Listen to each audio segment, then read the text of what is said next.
الحمد لله رب العالمين والعاقبة للمتقين والصلاة والسلام على سيد الأنبياء والمرسلين وعلى آله وأصحابه أجمعين أما بعد فأعوذ بالله من الشيطان الرجيم بسم الله الرحمن الرحيم يا أيها الذين آمنوا اتقوا الله ولتنظر نفس ما قدمت لغد واتقوا الله إن الله خبير بما تعملون صدق الله العظيم صدق وبلغنا على رسوله النبي الأمي الحبيب الكريم إن الله وملائكته يصلون على النبي يا أيها الذين آمنوا صلوا عليه وسلموا تسلیما۔ کوئی زبان خاموش نہ رہے، ایک دفعہ مل کر درود پاک کا نذرانہ پیش کریں۔ الصلاة والسلام علیک یا سیدی یا رسول اللہ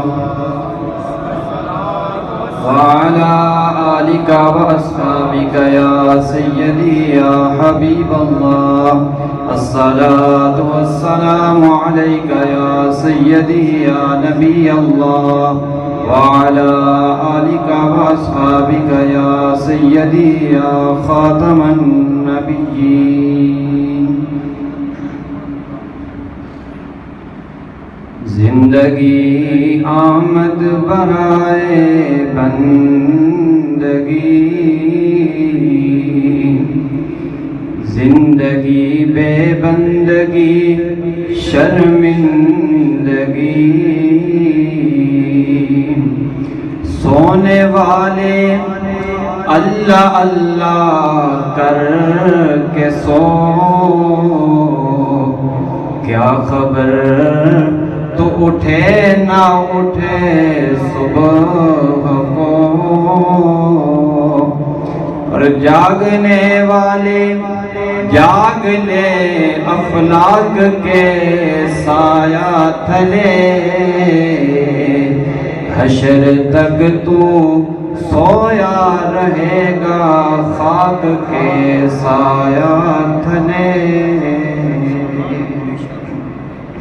بعض حمد و صلات کروڑہ درود نبی کریم صلی اللہ علیہ وآلہ وسلم کی ذات کے اوپر۔ برادران اسلام، میں اور آپ ایک محفل اصالِ ثواب کے اندر حاضر ہیں۔ اس کے بنیادی دو مقصد ہوتے ہیں، ایک تو یہ کہ مرنے والے کے لیے مل بیٹھ کر کچھ پڑھ کے اصالِ ثواب کیا جائے تاکہ مرنے والے کو کچھ فائدہ ہو سکے۔ دوسرا مقصد یہ ہوتا ہے کہ جو مر گیا ہے، چلا گیا ہے، ہم اس سے کتنا سبق حاصل کرتے ہیں کہ اگر وہ چلا گیا ایک دن یہ ہمارے اوپر بھی آنا ہے، ہم نے بھی چلے جانا ہے۔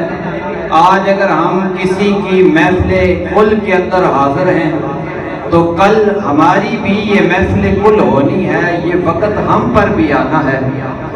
لیکن کیا ہم اس وقت کے لیے تیار ہیں؟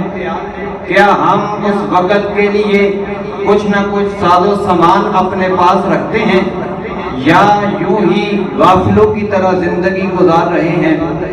بنیادی طور پر دو جہان ہوتے ہیں، ایک یہ جہان زندگی کا جس کے اندر ہم رہ رہے ہیں، وقت گزار رہے ہیں، ایک آخرت کی زندگی ہے۔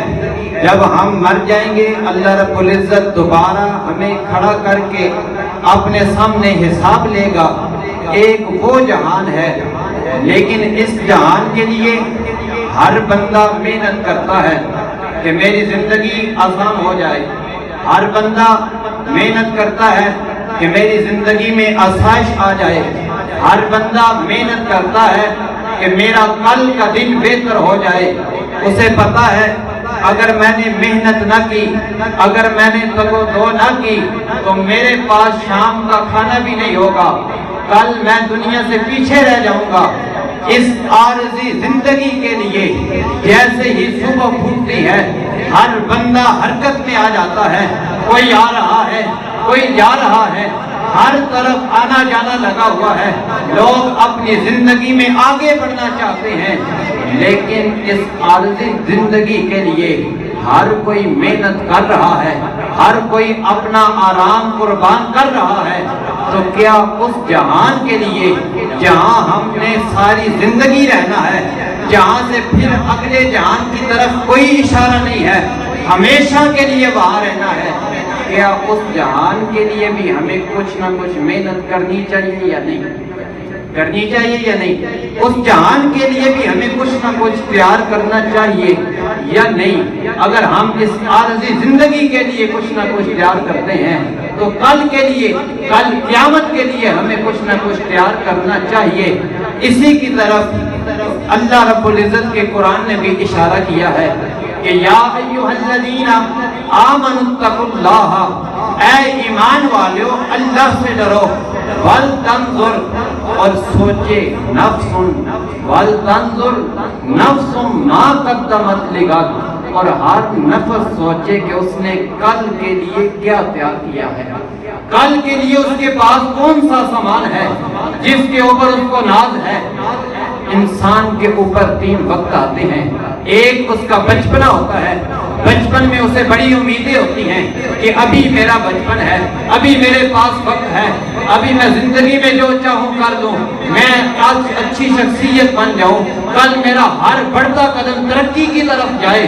پھر وہ بچپن سے لڑکپن کی طرف آتا ہے، جوان ہو جاتا ہے، پھر چند دن جوانی کے گزر کر جب بندہ بڑھاپے کی طرف جاتا ہے تب اس کے پاس صرف 2 خیال ہوتے ہیں، ایک وہ دیکھتا ہے کہ میں نے پچھلی زندگی کیسے گزاری ہے، جس نے اللہ رسول کے بتائے ہوئے طریقے پر زندگی گزاری ہوتی ہے، اپنے رب کو راضی کیا ہوتا ہے، مدینے والے آقا کو راضی کیا ہوتا ہے، وہ تو پرسکون ہوتا ہے۔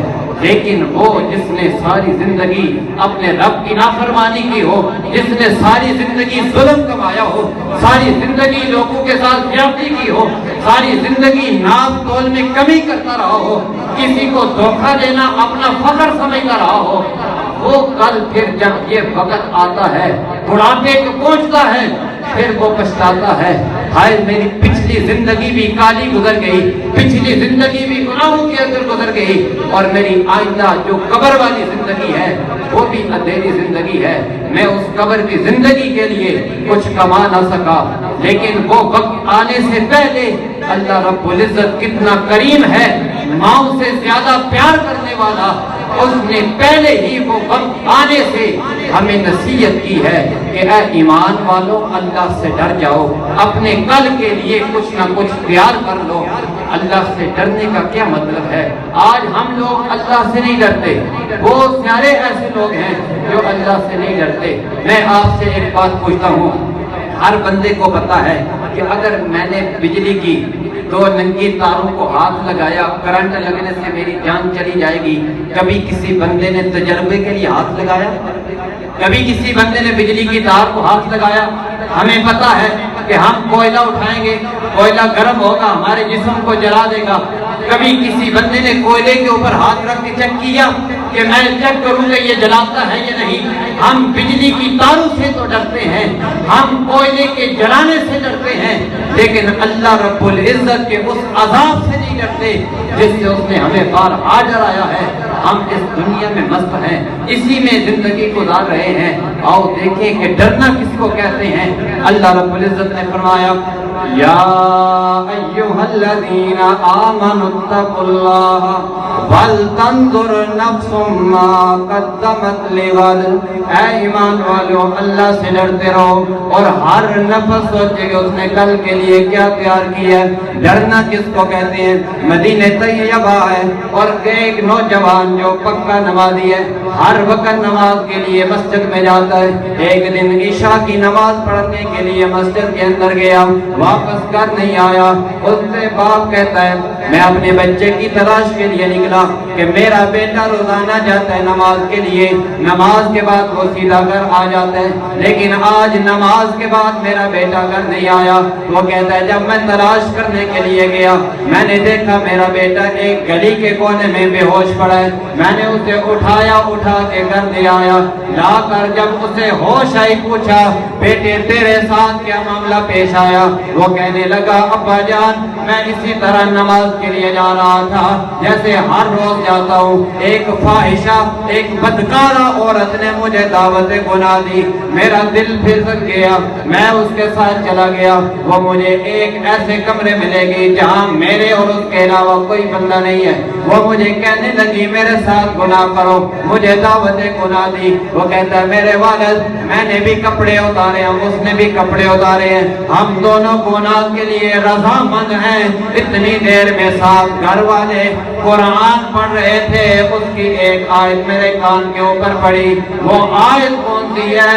اس نے کہا ان الذین اتقوا اذا مسهم طائف من الشیطان تذکروا فاذا هم مبصرون۔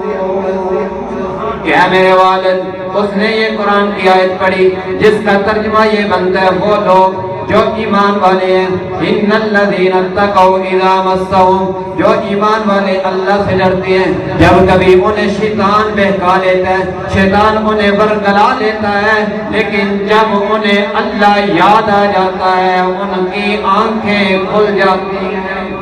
وہ کہتا ہے جب میں نے یہ آیت قرآن کی سنی تو میرا دل ڈر گیا، میں وہاں بے ہوش ہو گیا، اس کے بعد مجھے نہیں پتا میرے ساتھ کیا معاملہ آیا۔ اس کا باپ اسے دلاسے دے رہا ہے میرے بیٹے اللہ تمہیں معاف کرے گا، لیکن وہ اتنے خوف سے رویا، اس کا باپ کہتا ہے اس نے جی تمہاری جان رب کے حوالے کر دی۔ حضرت عمر کا دور ہے، آپ نے صبح پوچھا وہ بچہ نماز کے لیے نہیں آیا، انہوں نے کہا جناب وہ رات کو فوت ہو گیا، اسے دفنا دیا گیا۔ آپ نے کہا مجھے کیوں نہیں جنازے کے لیے بلایا؟ اس کے باپ کے پاس گئے، پوچھا تیرے بیٹے کے ساتھ کیا معاملہ پیش آیا؟ وہ کہنے لگا جناب میرے بیٹے کی موت ایمرجنسی آئی ہے، اس لیے آپ کو تکلیف دینا مناسب نہیں سمجھا، ہم نے اپنے بیٹے کو رات کو ہی دفن کر دیا۔ وہ کہنے لگے مجھے کیوں نہیں بتایا، میں بھی جنازے میں حاضر ہوتا۔ اس نے سارا قصہ سنایا، ایسا معاملہ پیش آیا اس لیے ہم نے جلدی اپنے بیٹے کو دفن کر دیا۔ آپ کہنے لگے اگر ایسے ہی موت آئی ہے جیسے تو کہہ رہا ہے تو مجھے اس نوجوان کی قبر پر لے چلو۔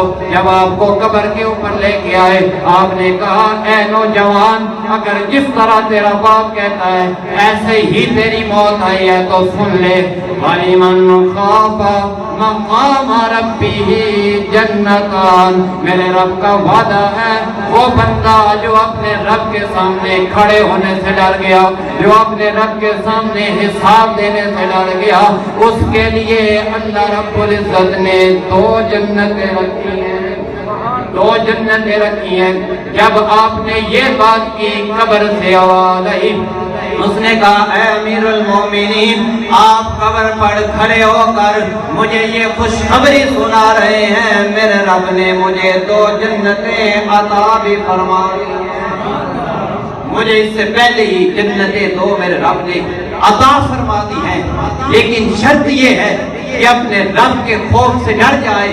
آج ہم لوگ اپنے رب سے نہیں ڈرتے، اس لیے ہمارے ساتھ یہ معاملہ پیش نہیں آتا، ہمیں ڈر نہیں لگتا گناہ کرتے ہوئے، کسی کے ساتھ زیادتی کرتے ہوئے ہمارا دل نہیں ڈرتا، اس وجہ سے کہ ہمارے دل کے اندر اتنا ایمان مضبوط نہیں ہے، اتنا اپنے رب کا تقوی نہیں ہے۔ کہ ہم گناہ سے باز آ جائیں، ہم گناہ سے ڈر جائیں۔ ہر وقت ہم گناہ میں پڑے رہتے ہیں۔ زندگی ایک طرف ساری بندہ دیکھے، 60 سالہ بزرگ بھی دیکھے، آج بھی اس کا دل مسجد میں آنے کو نہیں کرتا، مسجد میں نہیں آتا۔ وہ کہتا ہے جناب والا ابھی بڑی زندگی پڑی ہے، مسجد جا لیں گے، نماز ادا کر لیں گے۔ میرے بھائی جسے میں اور تو کہتے ہیں کہ بڑی زندگی پڑی ہے، بڑی لمبی زندگی پڑی ہے، ہم بڑی امیدیں لگا کے بیٹھے ہیں کہ ابھی زندگی کے بڑے ایام باقی ہیں، لیکن تو تے میں اس کو بڑی امید کہتے ہیں۔ میرا رب کہتا ہے وَلْتَنْظُرْ نَفْسٌ مَا قَدَّمَتْ لِغَدٍ، وہ کل ہے، دور نہیں ہے جسے میں اور تو دور سمجھتے ہیں۔ میرا رب کہہ رہا ہے وہ کل کی بات ہے، کل آئے گا، میں تجھ سے حساب لوں گا، اس وقت سے پہلے پہلے ڈر جا، میری بارگاہ میں آ جا۔ اور آج ہم دنیا کمانے میں لگے ہیں، ہمارے پاس بس مال آنا چاہیے، پتہ نہیں کہاں سے آ رہا ہے۔ جتنا بھی کوئی اکٹھا کر دے اس دنیا سے جاتے ہوئے میں اور آپ نے دیکھا ہر بندہ خالی ہاتھ جاتا ہے، کفن کے اندر کوئی جیب نہیں ہے، کوئی بندہ کوئی چیز ساتھ لے کر نہیں جاتا۔